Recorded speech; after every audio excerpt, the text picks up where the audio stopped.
एक वरदा हरी विठ्ठल श्री ज्ञानदेव तुकाराम माऊली ज्ञानेश्वर महाराज की जय.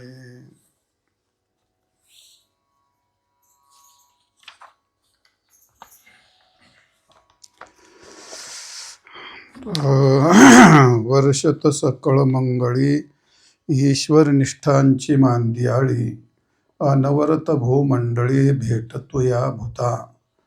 आपली ही चौथी ओवी आहे. आपल्या 3 ओव्याचं चिंतन झालं.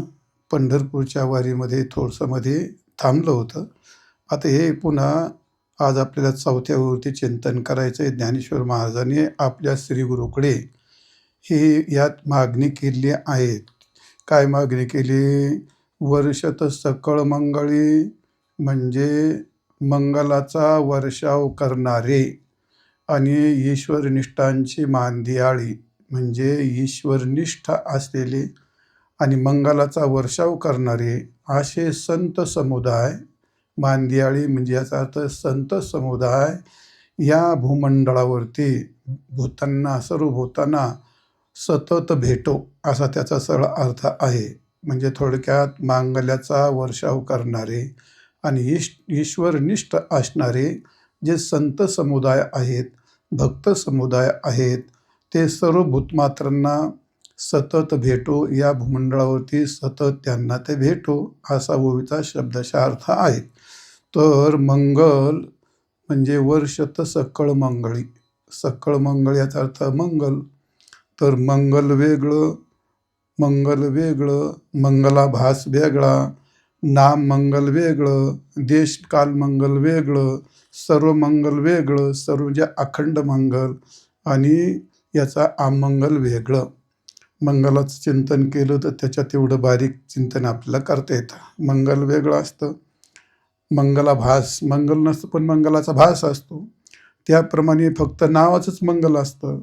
त्याचप्रमाणे देश काल काही मंगल देशापुरतं, काही कालापुरतं असं परिच्छिन्न असं मंगल असतं आणि काही सकल मंगल असतं. तर इथं काय आहे? सकळ मंगळी. सकळ मंगळ काय आहे आणि अमंगल पण असतं. मंगलाच्या विरोधी काय ते अमंगल पण असतं. तर असं जे मंगलाचं स्वरूप आहे, तर प्रथम आपल्याला मंगल म्हणजे काय याचं थोडंसं चिंतन करावं लागणार आहे. तर मंगल शब्दाचा अर्थ कोशामध्ये शास्त्रामध्ये मोठं वर्णन केलं आहे. मंगल मंगल याचा अर्थ मंग आणि मग काय मंग आणि लय. तर मंग काय ते? मंग शब्दाचा अर्थ आहे मंगती सरपती इति. मंगती नाम सरकणे, मंगती गच्छती म्हणजे काय? मंग शब्दार्थ आहे मंग म्हणजे मंगती गच्छती. मंग म्हणजे सरपणे. जशी एखादी नौका असते आणि ती पाण्यामध्ये त्याला घोड्याचं वगैरे तोंड असतं, त्या नौकेचं शिर असतं, तसं पाण्यात असं पुढे सरकत जातं का नाही, त्याप्रमाणे मंगती सरपती त्याला म्हणतात मंग. आणि मंगल काय आहे? मंगती हितार्थ सरपती. तर मंगती हितार्थ सरपती याचा अर्थ हिताकरता जे सरकत जातं जीवनामध्ये, म्हणजे थोडक्यात आपल्या जीवनामध्ये हित करीत जे जातं त्याला मंगल असं म्हटलेलं आहे. अशी एक व्याख्या आहे. दुसरी काय व्याख्या? तर मंगती दूरदृष्टम आनेन आस्मात म्हणजे ज्याने आस्मात आमच्यापासून, दूरदृष्टम आनेन ज्याच्याने आमच्या जीवनापासून अत्यंत दुष्ट गोष्टी असतात ते दूर करतात. जे आपल्या जीवनात वाईट गोष्टी दूर करू शकतं त्याला मंगल असं म्हणतात. म्हणून त्याला काय म्हणतात ते? तर मंगती दूरदृष्टम आनेन अस्मात म्हणजे मंगती याचा अर्थ दूर करणं. आणि काय दूर करणं? दुष्ट वाईट गोष्टी दूर करणं. कोणापासून? आमच्यापासून. सरळ अर्थ काय होईल त्याचा? तर जे आमच्यापासून वाईट गोष्टी दूर करतं ते मंगल असू शकतं किंवा असतं. तिसरी व्याख्या अर्थ आहे अभिप्रेत अर्थसिद्धी. आपल्याला जे अपेक्षित असतं, प्रत्येक व्यक्तीची अपेक्षा वेगळी असते. शेतकरीचे म्हणा, नोकरीवाल्याचे म्हणा, व्यापारीचे म्हणा, पारमार्थिक माणसाचे म्हणा, प्रत्येकाची अपेक्षा काहीतरी वेगळी असते. मग अपेक्षित अर्थसिद्धी आपल्या अपेक्षेची अर्थ सिद्ध करून जे देतं त्याला काय म्हणतात? मंगल असं म्हणतात. त्याला म्हणतात अपेक्षा अर्थसिद्धी. आपल्या इच्छित अर्थाला प्राप्त करून जे देतं त्याला म्हणतात मंगल. किंवा प्रशस्ताचरणं नित्यम अप्रशस्त विवर्जनम एतद्धि मंगलम प्रोक्त ऋषीभिः तत्वदर्शिभिः. कोशामध्ये याचं हे तिसरं लक्षण फार सुंदर लक्षण केलं आहे. काय ते? प्रशस्त आचरण नित्यम आणि अप्रशस्त विवर्जनम. म्हणजे नेहमी सदाचार करणं आणि दुराचार अप्रशस्त निवर्जन. एतत् ही मंगलम, यालाच मंगल म्हणतात. माणसाच्या जीवनामध्ये ज्या ज्या वाईट गोष्टी आहेत त्या दूर सोडून द्यावं, ते वर्जन करावं. आणि ज्या चांगल्या गोष्टी आहेत, सदाचार आहेत, चांगलं बोलणं, सत्य पाहणं, सत्य करणं, हे जे त्याला म्हणतात प्रशस्त आचरण. शास्त्राने ज्या आचरणाला मान्यता दिली असते त्याला म्हणतात प्रशस्त आचरण. आणि दुसरं काय ते तर अप्रशस्त. थोडक्यात सदाचार आणि दुराचाराचं विवर्जन करणं आणि सदाचाराचं आचरण करणं. यालाच विद्वानांनी म्हणलंय एतद्धि मंगलम प्रोक्तम. कोणी? ऋषींनी म्हटलंय. तत्वदर्शिभी, तत्वज्ञानी याला मंगल असं म्हणलेलं आहे. पाचवी व्याख्या असे अभिष्ट अर्थसिद्धी. म्हणजे ते सांगितलंय वर अपेक्षित अर्थ का ना अभिष्ट अर्थ काय, आपल्याला अपेक्षित अर्थसिद्धी करून देतं त्याला म्हणतात मंगल. विघ्न विनाशन अनुकूल व्यापार विशिष्टत्व मंगलत्व. कोणतंही कार्य करायचं असतं त्या कार्यामध्ये माणसाला प्रतिबंध हा ठरलेलाच असतो. छोटं करा, मोठं करा, व्यक्ती असू द्या, समुदाय असू द्या, गाव असू द्या, देश असू द्या, प्रत्येकाच्या पुढे प्रतिबंध म्हणून काहीतरी विघ्न उभं राहतं. मग ते विघ्न कोणी मुद्दाम उभं करत नाही, तर ते काय मग देशाने, कालाने, ग्रहाने, प्रारब्धाने कशाने विघ्न उभं राहत. तर ते विघ्न दूर ज्याच्याकडून केल्या जातं त्याला पण मंगल म्हणतात. म्हणून ते लक्षण काय केलं या ठिकाणी?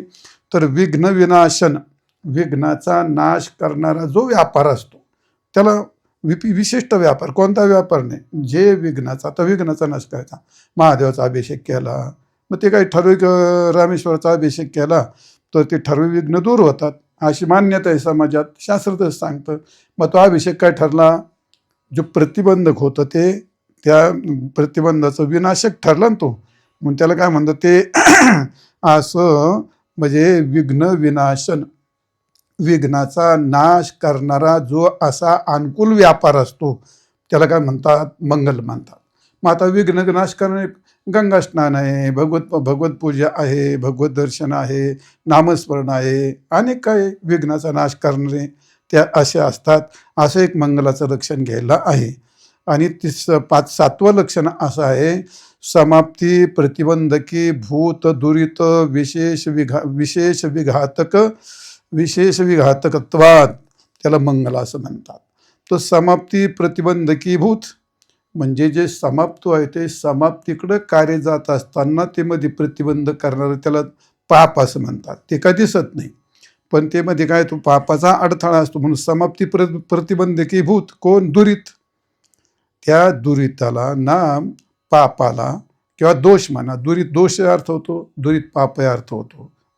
असं दुरित म्हणजे थोडक्यात दोष. आणि त्या दोषाचा नाश करणारा विशेष प्रकारची जी क्रिया आहे त्याला म्हणतात मंगल. म्हणून लक्षण काय केलं? समाप्ती प्रतिबंधकी भूत. समाप्ती होत असताना जो प्रतिबंधक असं मध्ये जे असतं ते काय असतं? ते दुरित, नाम दोष. आणि ते मग विशेष विघातकत्व. त्याचा विशेष रूपाने घात करणारं जे असतं त्याला मंगल असं म्हणतात. एक मंगलाच्या शास्त्रातल्या व्याख्या तुम्हाला सांगितल्यात. तर ते मंगल काय करावं लागतं म्हणले? तर मंगलायच लोकानाम क्षमायच भवायच. तर लोकाकरता मंगल करण्याकरता, क्षमा म्हणजे त्याला काय? तर क्षेम आपण त्याला म्हणतो. मग सुख समृद्धी यश कीर्ती याच्याकरता मंगल काय केलं जातं? तर कल्याणाकरता. लोकानाम कल्याणाय आणि लोकानाम क्षमाय. मग क्षम याचा अर्थ काय असतो? क्षम याचा अर्थ आहे म्हणजे थोडक्यात दुःख निवृत्ती, सुख समृद्धी यश कीर्ती याला क्षम असं म्हणतात. ह्या म्हणजे सुख, यश, कीर्ती, समृद्धी याच्याकरता, याच्या प्राप्तीकरता भवायच, लोकांच्या कल्याणाकरता, सुखसमृद्धीकरता आणि सुखप्राप्तीकरता असं मंगल केलं जातं. तर मंगल शब्दाचा अर्थ शास्त्रामध्ये, कोशामध्ये अनेक सांगितले आहेत. मंगल म्हणजे काय?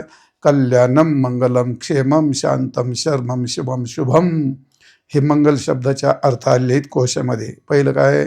कल्याण. कल्याण शब्दाचा अर्थ व्यवहारात वेगळा होतो, पारमार्थात कल्याण म्हणजे मोक्ष असा होतो, आणि व्यवहारात कल्याणाचा अर्थ प्रगती असा घेतला जातो. मंगलम, मंगल म्हणजे शुभ. आता सांगितलं तुम्हाला मंगल शब्दाचा कल्याण, मंगल शब्दाचाच अर्थ आहे कल्याण, आणि कल्याण शब्दाचा अर्थ ते मंगल. क्षेमम, तुम्हाला क्षेम सांगितलं या ठिकाणी, यश, कीर्ती वगैरे, त्याला क्षेम ते कल्याण शब्दाचा अर्थ आहे. शांतम, स्थिरता, हा कल्याण शब्दाचा अर्थ आहे. मग पुढे काय ते क्षेमम, क्षेमम, शांतम, शर्मम, शिवम, शुभम. तर शुभ हे मंगल आहे, शिव याचा अर्थ कल्याण असाच अर्थ आहे. असे मंगल शब्दाचे अनेक प्रकारचे अर्थ असतात, म्हणून तुम्हाला मंगल ही गोष्ट सांगितली.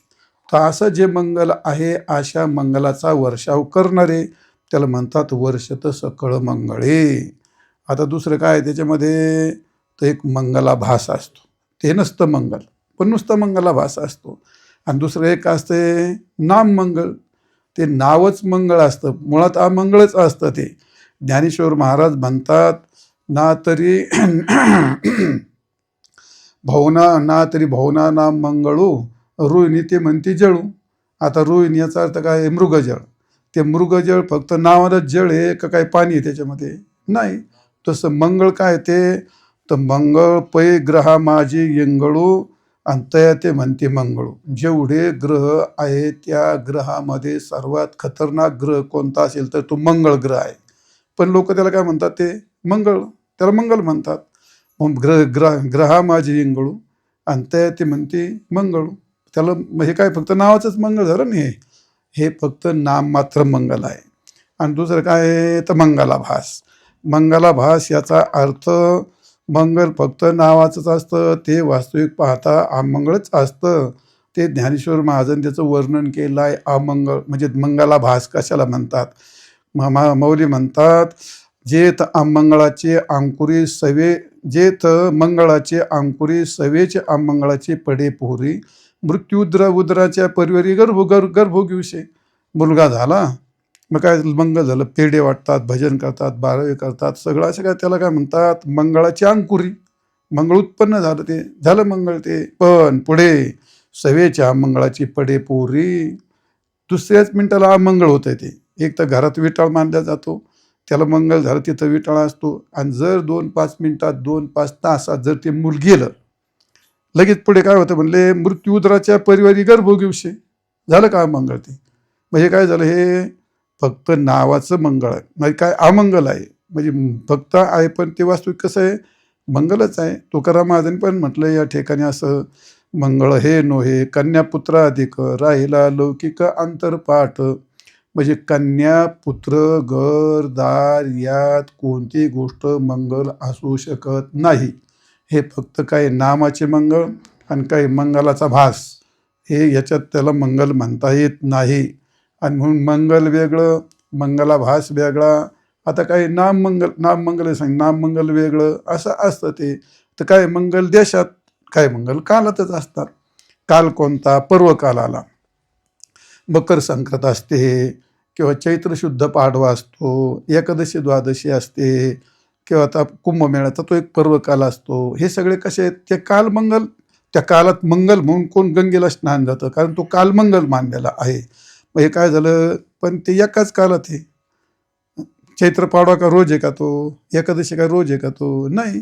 म्हणजे काय जे मंगलमय असा जो काल असतो ते त्याला मंगल काल म्हणतात. पण ते तेवढ्या ते सकल मंगल नाही ना, ते सर्वांग मंगल नाही आणि सकल मंगल नाही. मी तुम्हाला सांगितलं मंगलाभास हे मंगलही नाही, सर्वांग मंगलही नाही, सर्व काळ मंगळही नाही. त्याप्रमाणे नामाचे मंगळ ते पण सर्व मंगल नाहीत आणि सर्व काल मंगळ नाहीत. आणि ज्यात तुम्हाला काय कालातलं मंगल सांगितलं, असे मंगल काल असतात, असे अनेक पर्वकाल असतात, त्याला मंगल काल म्हटलं जातं. असं मंगल काही काल मंगल आणि काही देशातलं मंगल असतं. आता प्रयागराज आहे. तुकाराम महाराज म्हणले अवघेची तीर्थे घडते एक वेळा चंद्रभागा डोळा देखील या, अवघेच पापी गेली दिगंतरी आणि वैकुंठ. मग आता जे पाप दूर करतं त्याला आपण दुरित काय आपण म्हणलं ते समाप्ती प्रतिबंधिकी भूत दुरित तिमिर म्हणजे दुरित विघातक विशेष विशेष विघातकत्व त्याला मंगल म्हटलं. जे पाप दूर करतं त्याला तर मंगल म्हणावं लागेल. पंढरी मंगलच मानावं लागेल, चंद्रभागा मंगलच मानावं लागेल. आणि त्या प्रयागराजला जर तुम्ही गेले तर तिथं कल्पयज्ञ केल्याचं पुण्य लाभतं एक मुक्काम केला तर. मग ते स्थान मंगल आहे का नाही? मंगल रूप आहे ना. पण ते स्थान तेवढंच पुरते, त्या स्थानापुरतंच मंगल आहे. ते सर्वत्र मंगल आहे का? अखंड मंगल आहे का? सर्व मंगल आहे का? ते सर्व मंगल नाही म्हणता येत त्याला. मग तसंच कालातलं मंगल कालापुरतं आहे, देशातलं मंगल देशापुरतं आहे, त्याला काही सर्व मंगल म्हणता येत नाही. आणि म्हणून सर्व मंगल वेगळं असतं.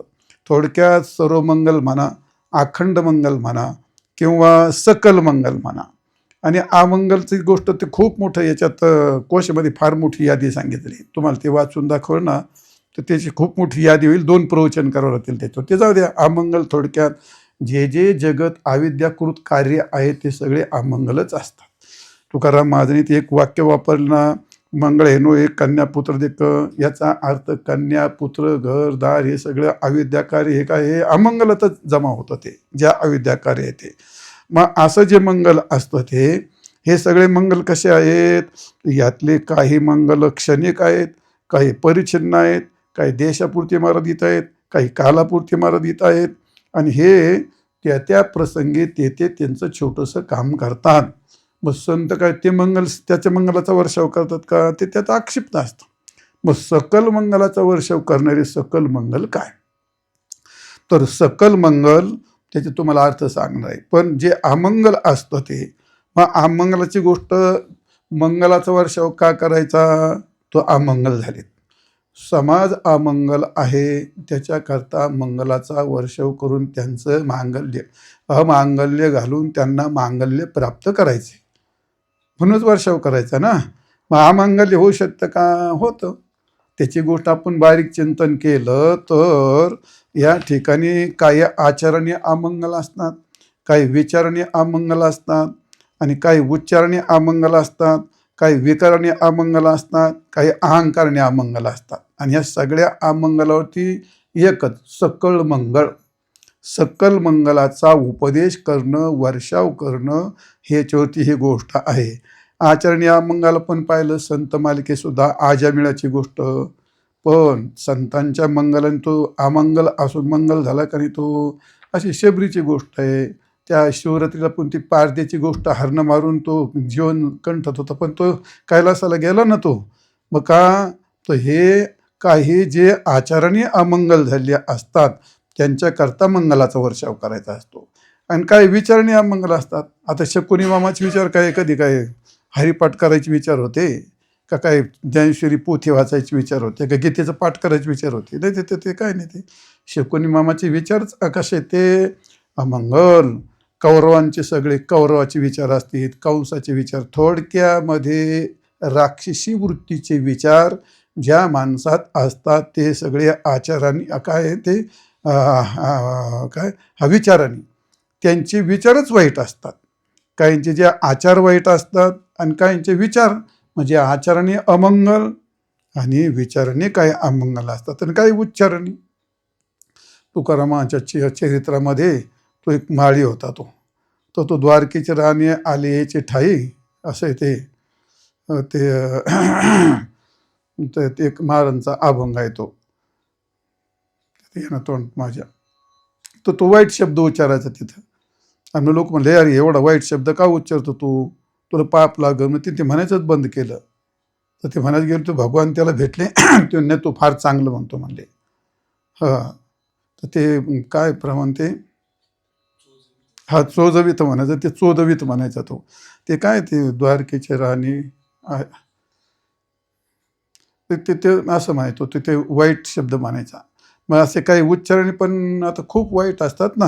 आपल्याकडे तर खेडेगावामध्ये प्रत्येक शब्दाला शिवी देतात माणसं. मग आता हे असेच राहणार आहेत का? मग ज्ञानेश्वर महाराजांनी कोणाचा विचार केला? वर्षाव मंगलाचा करणारे आहेत. पण कशा करता? तर हे जे जे आता आपण तुम्हाला सांगितलं अजमेळ गेले होऊन, पण अजमेळची वंशावळ चालवणारे आहेत की नाही? आहेत. त्याप्रमाणे गणिका आहे, शबरी आहे, व्याध आहेत. हे त्यांच्या वंश परंपरेने सगळे ह्या आपल्या जगतामध्ये काही कमी नाहीत. मग असे आचरणी अमंगल त्यांच्याकरता मंगलाचा वर्षाव करायचा आहे. विचाराची काही अमंगल आहेत त्याच्याकरता विचाराचा वर्षाव करायचा आहे. उच्चाराने काही अमंगल आहेत काही विकाराने. आता वाल्याकुळी ऋषंभर ब्राह्मण मारित होता.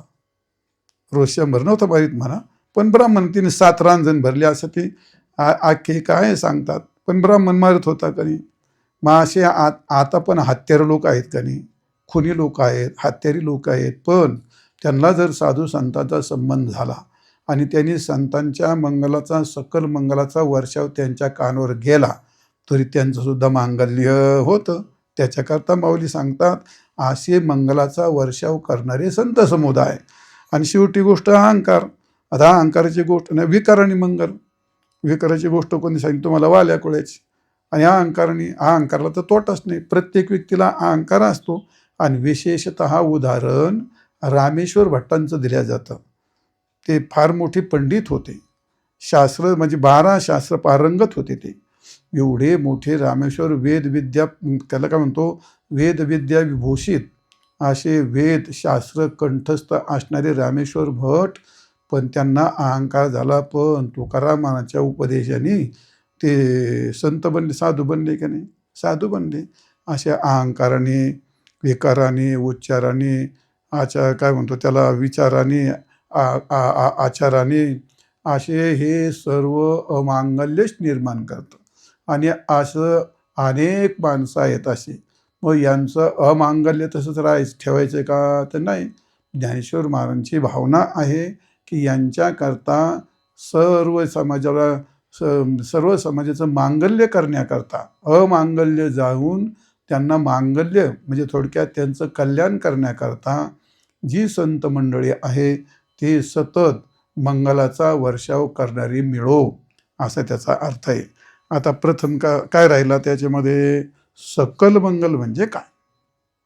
सकल मंगल म्हणजे काय? तो सकल मंगल दुसरं तिसरं काय नसून सकल मंगल याचा अर्थ आहे की ब्रह्म परमात्मा, तो एक थोडक्यात व्यापक ब्रह्म हे एक सकल मंगल असतं. सगुण परमात्मा हा एक सकल मंगल असतं.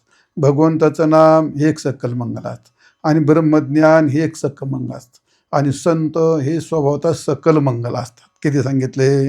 निर्गुण निराकार परमात्मा ब्रह्म हे सर्व याला म्हणतात सकल मंगल आणि अखंड मंगल.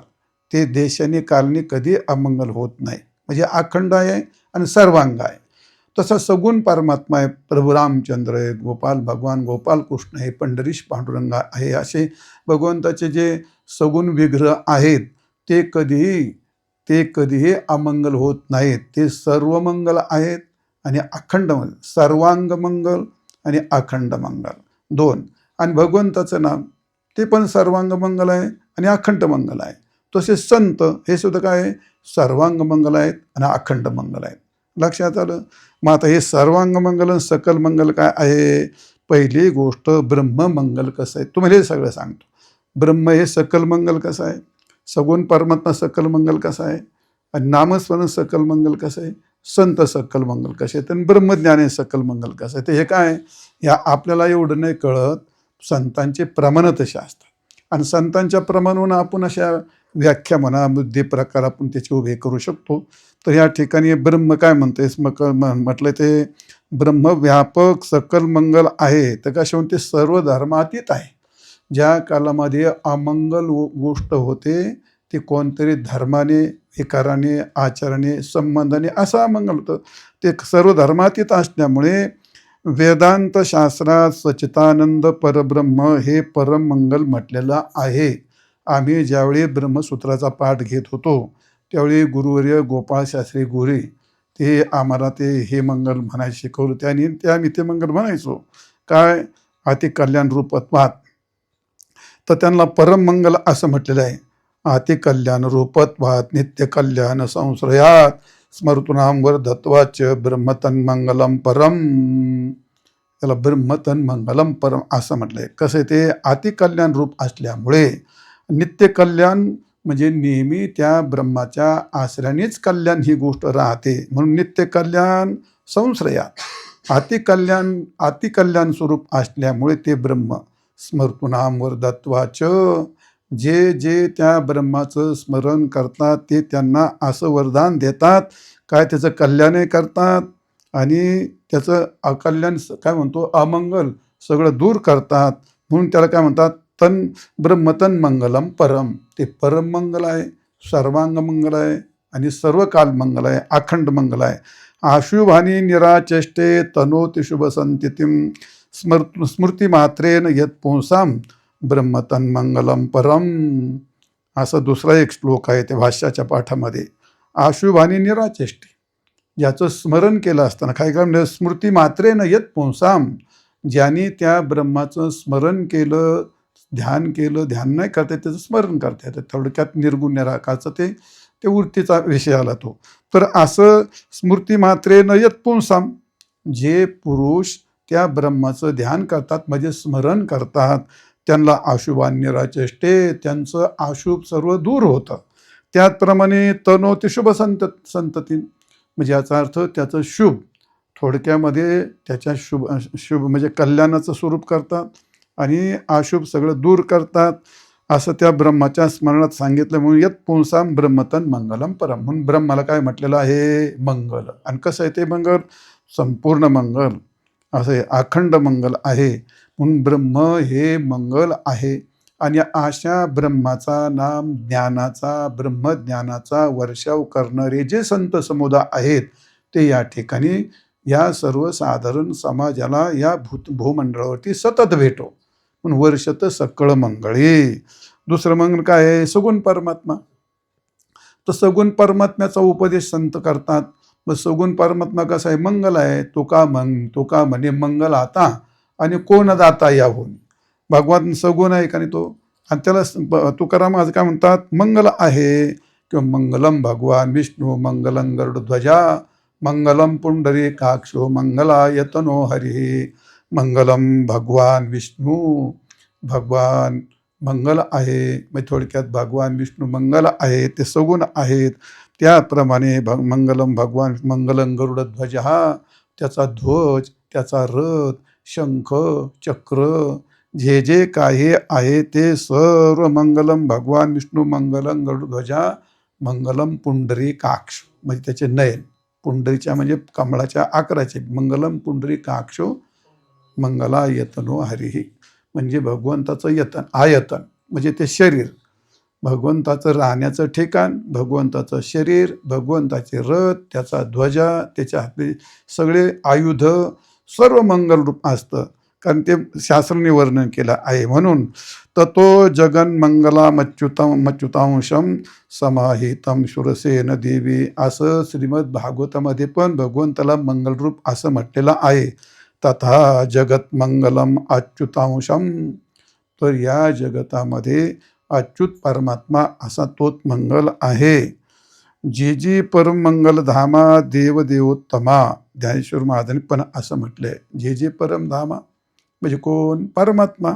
मग परम मंगल धामा सर्व देवातला देव उत्तम परमात्मा हा काय आहे मंगल आहे. ब्रह्म म्हणजे निर्गुण परमात्मा आणि सगुण परमात्मा भगवान राम कृष्ण वगैरे सगुण परमात्मा यांना पण मंगल म्हटले. आणि हे दोन मंगल कसे आहेत, हे सर्वांग मंगल आहेत, अखंड मंगल आहेत. म्हणून त्याला एका शब्दात काय म्हणायचं सकल मंगल.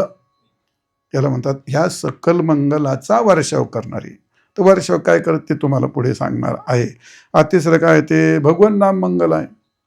आणि ते कसं आहे सकल मंगल आहे. ते सुद्धा सकल मंगल आहे. जेवढे जगात अमंगल आहेत त्या अमांगल्य दूर करून त्याला मांगल्य देणं हे भगवान नामातली मोठी शक्ती असते.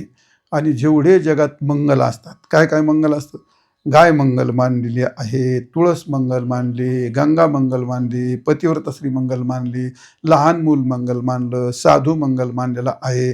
असे अनेक पदार्थ मांगल्याचं रूप असतं. मग ते मांगल्य कुठून आलं, गंगेत, गायीत, तुळशीत, माणसात, साधूत ते मांगल्य कुठून आलं, तो ते जगात दुसरं कुठं मागेल नाही. जसं ते लाईट असते, मग लाईट आपल्याला एखादी डीपी असते ना, त्या डीपीतून लाईट येते कधी. तसं जेवढे जगातले मंगल आहेत, त्याला खूप मंगलातले खूप प्रकार सांगितले त्यांनी. ते सगळे जगातले मंगल कुठून आले? ते भगवान नामाची डीपी आहे, आणि त्या डीपीतून भगवान नामाचे हे छोटे छोटे मंगल तिथून उत्पन्न झाले आहेत. म्हणून ज्ञानेश्वर महाराज असं म्हणतात, भगवान नाम किंवा या भीष्माचार्यांनी विष्णू सहस्रनामाच्या याच्यामध्ये म्हटलंय, पवित्रा नाम पवित्रं यो मंगलानांचे मंगलम. मंगलान जेवढे मंगलाचे मंगल कोण असेल? भगवंताचं नाम. पवित्रा नाम पवित्र यो, पवित्राचंही पवित्र आणि मंगलाचंही मांगल्य. म्हणून पवित्रा नाम पवित्र मंगलानांचं, मंगलांचंही मंगल कोण असतं? भगवंताचं नाम. मग ज्ञानेश्वर महाराज म्हणतात, सकळ मंगळ निधी. सकळ मंगळ जेवढे मंगल आहेत त्याचा निधी म्हणजे साठा जिथं असतो, सकळ मंगळ निधी. आणि पुढे श्री विठ्ठलाचे नाम आधी. भगवंताचं नाम सगळ्या मंगलाचे काय आहे? खाण आहे. ते एक निधी आहे, ती एक प्रकारची डीपी आहे, ते ठेव आहे तिथं.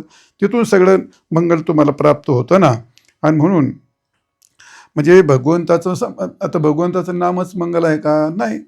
भगवंताची बाकी जी जी भक्ती असते, भगवत प्रेम असतं किंवा भगवत दुसरं भक्ती असते, मग ते सुद्धा काय मानलेलं आहे? मंगलरूपच मानलेलं आहे ना. असे मधुर काय आहे? मधुरम मधुरमेतत् मंगलम मंगलम मंगलानाम. तर हे सर्व भगवंताचं काय आहे? मधुर आहे. असं हे भगवंताचं सर्व मंगल संबंधन ते सगळं मंगल मानलेलं आहे. आता काय पुढे आलं? ते ज्ञान. ब्रह्मज्ञान सुद्धा काय? भगवंताचं ज्ञान. जशी भगवंताची भक्ती ही मंगलरूप मानली, भगवंताचं नाम हे मंगलरूप मानलं, तसं भगवंताचं ज्ञान म्हणजे ब्रह्मज्ञान. चौथ्या अध्यायात म्हटलं का नाही? काय नाही काय नाही काय नाही ज्ञान सदृश्यम पवित्र मी हे विद्यते. ज्ञानासारखे जगात पवित्र गोष्ट जगात कोणती नाही. म्हणजे याचा अर्थ नाही ज्ञानेन, म्हणजे त्या नाही ज्ञानेन सह पवित्र मी विद्यते. म्हणजे या ठिकाणी दुसरी गोष्ट ज्ञानापेक्षा अशी दुसरी पवित्र गोष्ट कोणती नाही. म्हणजे ज्ञान काय हे मंगलरूपाचं आहे असं. आणि म्हणून ब्रह्मज्ञान हे पवित्र आहे. आणि मग आता शेवटी काय आलं? ते मग गुरु महाराज, संत. आपले गुरु असतील, संत असतील, मग ते सुद्धा मंगळ आहेत का? आता आहेत. का आहेत? गुरु महाराज असतील, संत समुदाय असतील, माऊली ज्ञानोबा यांचे श्रीगुरु तर निवृत्तीनाथ महाराज, वेदक्षर मना खेयन आनंदमजमव्यम श्रीमन निवृत्तीनाथे ते ख्यातन दैवतम आश्रये. अमृतानुभवाच्या पहिल्या श्लोकामध्ये निवृत्तीनाथ किती श्रेष्ठ आहेत, किती मंगलरूप आहेत, तिथं खूप मोठं वर्णन केलं आहे. तर सांगायचं तुम्हाला सांगेल पुढे केव्हा सांगायचं त्यावेळी. तर असं ते मंगल असतं. माऊली असं म्हणतात का? त्यांना मांगल्य का मानलं? त्यांचं संपूर्ण परिपूर्ण जीवन हे ज्ञानमय नाम ब्रह्मज्ञान ब्रह्मरूप झालेलं असतं, म्हणून संत मंगल असतात. त्याचप्रमाणे त्यांचं संपूर्ण आयुष्य आणि प्रत्येक क्षण भगवत भक्तीमध्ये परिपूर्णता प्राप्त झाले असते, म्हणून त्यांना भक्तीने आणि ज्ञानाने संतांना काय म्हणलंय? मंगल सर्वांग मंगल अखंड मंगल. ज्ञानेश्वर महाराज म्हणतात, जय जय देव निर्मळ. कोणाला म्हणलं ते? जय जय देव निर्मळ आपल्या निवृत्तीनाथ म्हणलं. निजजना अखिल मंगळ आणि जन्म जराद जलद जाळ प्रभंजन. हे ज्ञानेश्वर महाराजांनी 18व्या अध्यायामध्ये वर्णन केलं आहे. जय जय देव निर्मळ निजजना अखिल मंगळ. माझे श्रीगुरु निर्मळ आहेत आणि निजजन अखिल मंगळ, ते अखंड मंगल आहेत. का? जन्मरा जलद जाळ.